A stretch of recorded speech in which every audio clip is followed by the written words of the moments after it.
शिवसेनेचे डहाणू विधानसभा समन्वयक आणि माथाडी कामगार सेनेचे तलासरी तालुका अध्यक्ष अशोक धोडी यांच्या अपहरणाने खळबळ उडाली होती।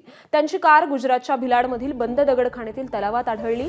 क्रेनच्या सहाय्याने ही कार बाहेर काढल्यानंतर कारच्या डिक्कीत मृतदेह सापडला। तो मृतदेह धोडींचाच असल्याची माहिती पोलिसांनी दिली आहे। गेल्या 12 दिवसांपासून अशोक धोडी बेपत्ता होते।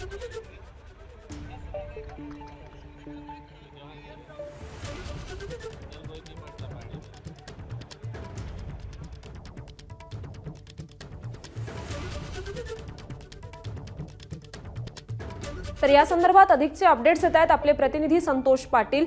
संतोष, 12 दिवसांपासून अशोक धोडी हे बेपत्ता होते आणि आता त्यांचा मृतदेह सापडलाय, याबद्दल अधिकची काय माहिती द्या?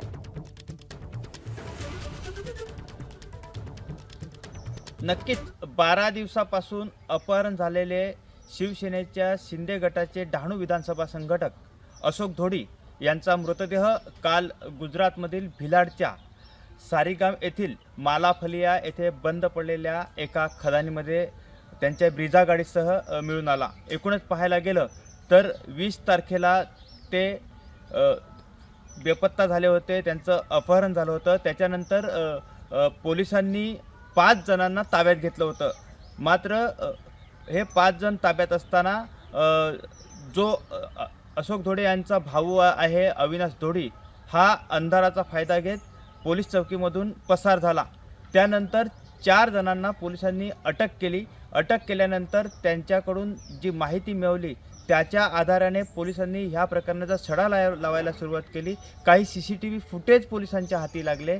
त्यानंतर अगदी महाराष्ट्र सीमेवरील गुजरातमधील जे सरीगाम आहे, या सरीगाममधील एका खदानीमध्ये हा मृतदेह आणि ब्रिजा कार असल्याचं आढळून आलं। एक पाहायला गेलं तर हे 4 आरोपी आता अटक आहेत, मात्र 3 आरोपी अजूनही फरार आहेत। त्याच्यामधले 2 आरोपी राजस्थानमध्ये पळालेले आहेत। त्यांच्या पाठीमागे एक पथक आहे ते गेलेलं आहे। तर दुसरीकडे जो अविनाश धोडी आहे तोही फरार आहे। त्यामुळे हे प्रकरण आहे अजून संपलेलं नाही। जो अशोक धोडी यांचा मृतदेह आहे तो जे रुग्णालयामध्ये पाठवलेला आहे पुढील कार्यवाहीसाठी। मात्र आत्ताच्या घडीला पाहायला गेलं तर त्या भागामध्ये भीतीचं वातावरण आहे, ते सुद्धा अजून दिसून येत आहे।